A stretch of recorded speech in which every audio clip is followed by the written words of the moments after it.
Hello, my name is Taylor Pollock.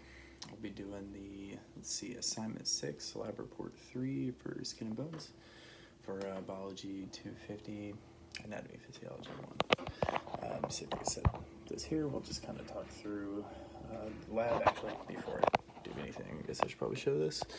Yep, okay, so right here we've got the APUS.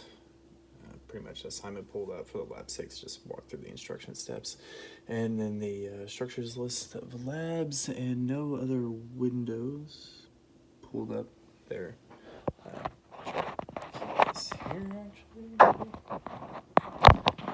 while we talk through this. So yep, I've got Johnny Bones here. He's going to be my skeleton, and then the illustrations for the actual lab report. So let's see. Can you see that? Let's set it up against this. This is kind of a pain. But anyway, there would be the skin portion with name, blank sheet, and then the compact bone diagram. Yep. That we'll talk through.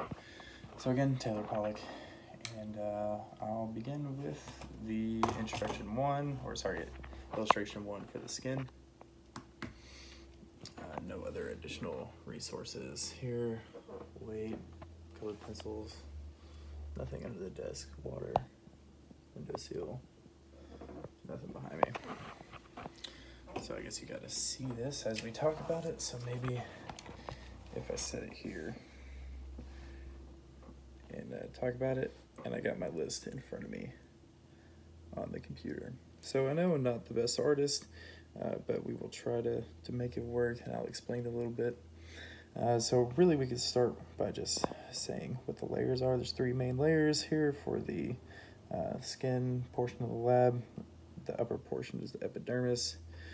The second lower portion would be the dermis, and that is actually comprised of 2 other layers that I'll talk about. I broke out the epidermis layers just with lines here to kind of separate them. There's 5 layers in the epidermis, 2 in the dermis, and then the hypodermis here, the third lower portion, which really doesn't have much difference from the dermis, apparently, other than it just has more areolar tissue and like fatty adipose tissue. Down there you have the blood vessels also that run. They're just kind of scribbled in there. Anyway, back to the epidermis. I'll come in a little closer. So again, excuse my illustration, but from top to bottom, what you have is the upper portion here, which would be your stratum corneum. And under that, you have the stratum lucidum. There actually are not nucleuses in that at all. Under that, you see the nucleuses in this one, which would be your stratum granulosum. Actually have the nucleuses. Under that is keratinocytes, mainly formed in the stratum, spinosum. Under the stratum spinosum, you have the last layer, which would be your stratum basale. And then the layer under that would be the start of the dermis. It's connected over here. So that's the main breakouts for each layer. For the epidermis, it is mainly made of keratinized stratified squamous epithelium. So that's your first 5 layers. Moving back over to here, your dermis, second primary layer broken into 2 separate layers. That's going to be your papillary layer at the top, reticular layer under. Papillary layer is web-like from what the illustrations show in the book, with the fat kind of circle there in the middle, adipose tissue, and it's made of mainly areolar connective tissue. Under that, you have dense irregular tissue, which is part of the reticular layer, and it honestly, from the pictures in the book, just looks outlandish. It's a lot of non-horizontal lines, and it does look very irregular, so I just kind of scribbled in there with different line layers to represent that. And then again, your bottom third most layer being the hypodermis. And again, not much difference between the dermis and hypodermis, other than the hypodermis has more areolar tissue and adipose. And then the blood vessels. I chose to draw on a sebaceous gland here to the hair follicle, as you can see in this corner. It excretes sebum, which is like an oily substance that helps lubricate hair and skin. As long as I didn't miss anything on there. Oh, melanocytes. Melanocytes are part of the stratum basale, and they are used to synthesize melatonin. Or sorry, melanin. And again, that's in the bottom fifth layer of the skin. Let's see.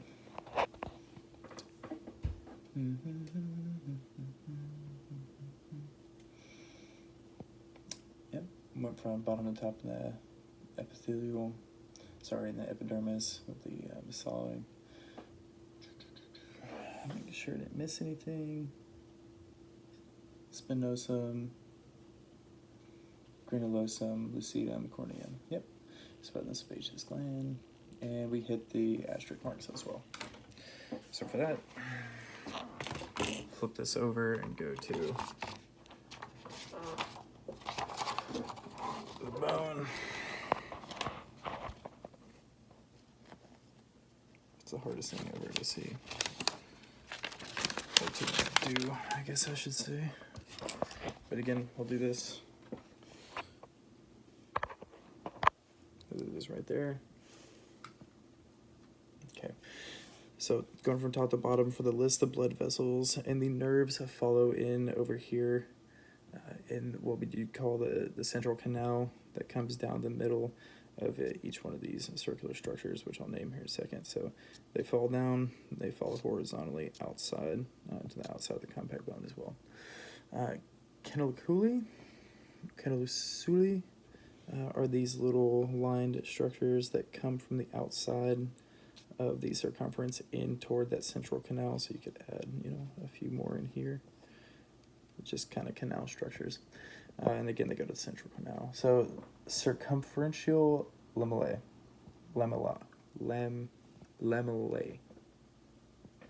Yes, I assume that's how you would say it, lamellae. Or lamella. Would be on the circumference of the bone, layers here. Don't get them mixed up with the two outer layers of the periosteum. There's an inner and outer layer. So just kind of flip this out right here. Inner layer, outer layer of the periosteum. And then again, circumferential lamella. And then concentric would be the ringed circle of each one of these structures.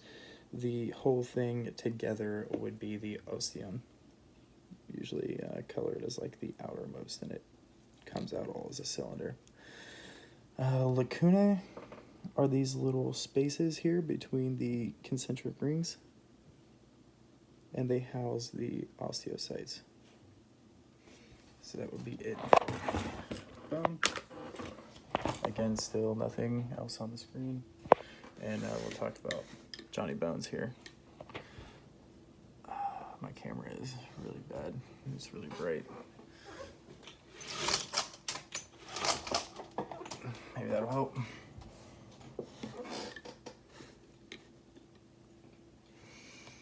Okay, so again, top to bottom for structures. The structure list, we'll just talk about the vertebrae real quick. The first 7 are the cervical vertebrae. Under the cervical vertebrae, you have the next 12, which are the thoracic. And then under those 12, you have another 5 that are the lumbar. Under the lumbar, you have the sacrum, which is 5 fused vertebrae. 5 fused vertebrae of the sacrum, and then the coccyx, which is 4 fused. Diaphragm being the muscle that sits under your lungs pretty much, and under the rib cage here. External abdominal oblique would be your outermost oblique section. Frontal bone on this guy. Well, I'll just use my head, I guess. So your frontal bone, kind of the front portion of your head, extends up a little bit. Your hyoid is the topmost portion here. It's very landmarked. Your lumbar vertebrae, talk about the mandible, everyone knows, your jaw, the maxilla, right? So it sits on the inside, the inner ear, I guess, or sorry, inner eye, and it is, it's a pretty small bone. Right ahead of that is the nose bone that goes to the bridge and then extends up a little bit. Occipital bone is the back portion of the skull, the back lower portion of the skull would be your occipital bone. Parietal would be the top above that, and the back side of the skull. It's pretty big. It's the biggest bone back there. Rectus abdominis muscle would be your inline 6 front abs here. Sphenoid bone is very small. It sits behind what you would say your zygomatic bone is here, your cheekbone. It sits behind that. It's very small. And then behind that would be your temporal bone. It's much larger in the grand scheme of things. Sternocleidomastoid muscle runs from the back of your neck under the occipital bone, curves around the front, and then to the clavicle there. Sternum, everyone knows that main large bone here in the middle. Temporal bone, we already talked about being somewhat on the side of the head behind the sphenoid. And then the trapezius muscle, starts from up here where you would call your trap and extends down the back portion on both sides. It makes a very large section of your upper back and shoulder here in the trap. And that would be all the bone structures.